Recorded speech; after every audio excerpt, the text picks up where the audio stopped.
Assalamualaikum warahmatullahi wabarakatuh. Pada kesempatan kali ini saya akan menyampaikan tutorial pada bagian proses perekaman pembayaran siswa atau perekaman transaksi siswa. Untuk yang bisa merekam transaksi atau pembayaran adalah user yang diberikan level admin dan atau juga level teller. Ya, adapun supervisor ini tidak diberikan akses untuk bisa merekam transaksi. Ini misalnya login admin atau teller juga bisa.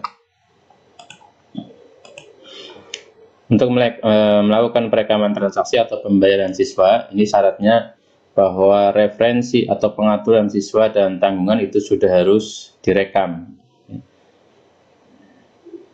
Untuk setelah pengaturan-pengaturan, jadi pengaturan kelas, pengaturan siswa, pengaturan nama-nama tanggungan sudah direkam, maka kita bisa melakukan perekaman atau pembayaran siswa, yaitu melalui menu rekam yang ada di dashboard ini atau melalui menu rekam yang ada di sebelah kiri. Nah, maka akan tampil nama-nama siswa yang telah kita masukkan ke dalam referensi siswa. Kemudian untuk melakukan pencarian nama siswa yang akan membayar, misalnya kita dicari melalui kolom set di sini, misalnya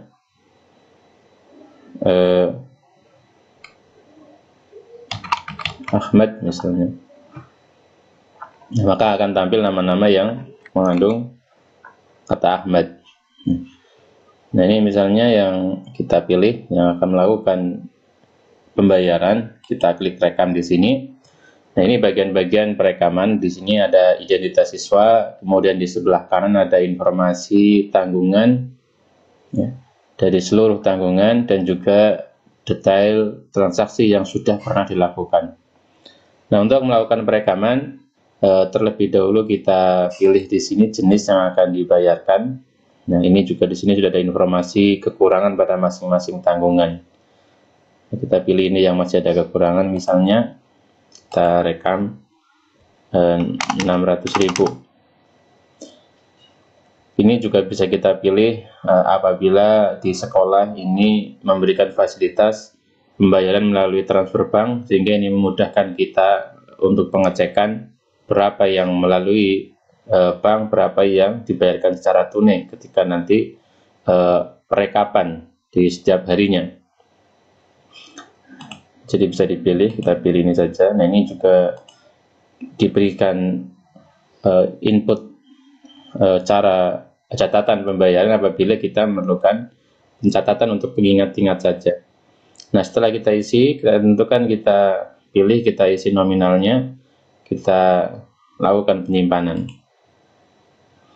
Nah, penyimpanan yang dilakukan secara langsung ini akan terekam pada tanggal saat kita melakukan perekaman atau penyimpanan. Ini otomatis tidak bisa dirubah tanggalnya. Nah, misalnya kita ingin merekam transaksi tapi tanggalnya ini adalah tanggal yang telah lampau, tanggal yang telah lewat, kita klik di sini tanggal lain. Nah, maka kita bisa custom di sini itu tanggal berapa. Ini juga sama pilihannya. Nah, kita kembali ke tadi yang sedang kita rekam tadi. Nah, ini hasilnya yang kita simpan, kemudian kita cetak melalui tombol cetak di sini.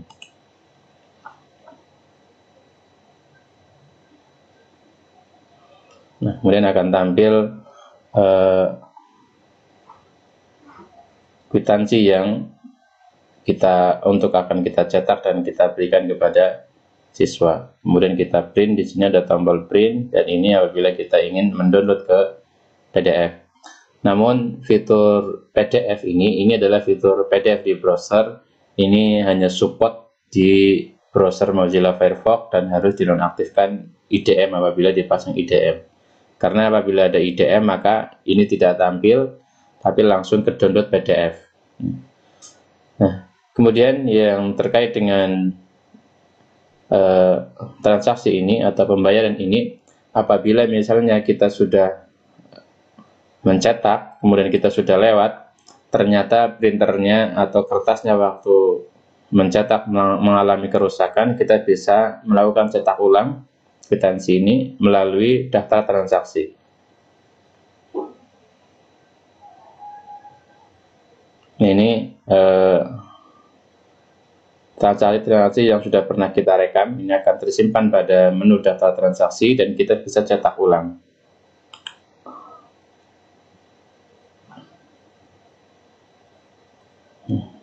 Ini jadi kita bisa cetak ulang kembali. Terkait dengan proses perekaman transaksi, untuk misalnya untuk pembayaran yang sifatnya bulanan, misalnya ini SPP yang sifatnya bulanan, apabila siswa membayar rapel 2 bulan sekaligus untuk bulan tertentu, misalnya di bulan September membayar untuk Juli dan Agustus, misalnya per bulannya di sini misalnya 50.000, terus siswa ini membayar 100.000 untuk 2 bulan, maka proses perekaman di sini itu tetap harus per bulan, tidak langsung 100.000, tapi ini harus 50.000 dulu simpan, kemudian rekam lagi 50.000 lagi.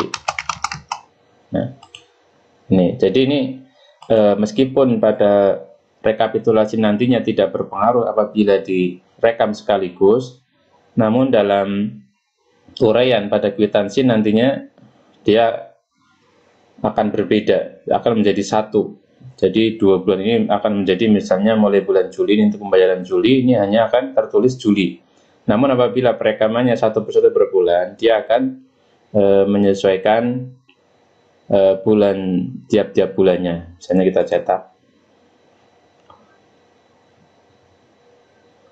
Nah, di sini akan otomatis SPP bulan Juli, SPP bulan Agustus. Tapi kalau direkam sekaligus, maka 100.000 ini akan masuk ke bulan Juli semua. Nah, makanya untuk perekaman yang sifatnya bulanan, maka direkam satu persatu atau per bulan, sehingga uraian pada kwitansi ini akan sesuai dengan tiap-tiap bulannya. Nah, ini barangkali terkait dengan perekaman, dan apabila setelah kita merekam ternyata kita salah, atau salah orang misalnya, atau salah tanggal misalnya, atau salah apa, terjadi kesalahan, kita bisa menghapus transaksi yang sudah kita rekam di sini. Tapi ketika kita menghapus, ini harus memasukkan alasan penghapusan kenapa. Karena ini untuk pengamanan data dan pengingat-ingat data. Ketika ada hapus data, ini kenapa dihapus. Misalnya kita contohkan di sini, kita hapus. Nah, di sini harus kita masukkan alasan kenapa transaksi ini dihapus. Misalnya salah input siswa. Nah, kita centang di sini, baru kita hapus. Nah, transaksi yang pernah kita hapus ini akan tetap tersimpan, meskipun sudah tidak akan terkalkulasi dalam laporan-laporan, termasuk dalam laporan siswa juga akan terhapus. Namun, proses penghapusan ini akan tetap tersimpan pada menu utility deleted transaksi ini. Nah, di sini tadi menghapus yang mana tadi? Ini salah input siswa. Nah, ini untuk proses perekaman transaksi pada aplikasi AKS. Semoga bisa memberikan penjelasan dan memperlancar dalam proses penginputan transaksi. Demikian, semoga bermanfaat. Assalamualaikum warahmatullahi wabarakatuh.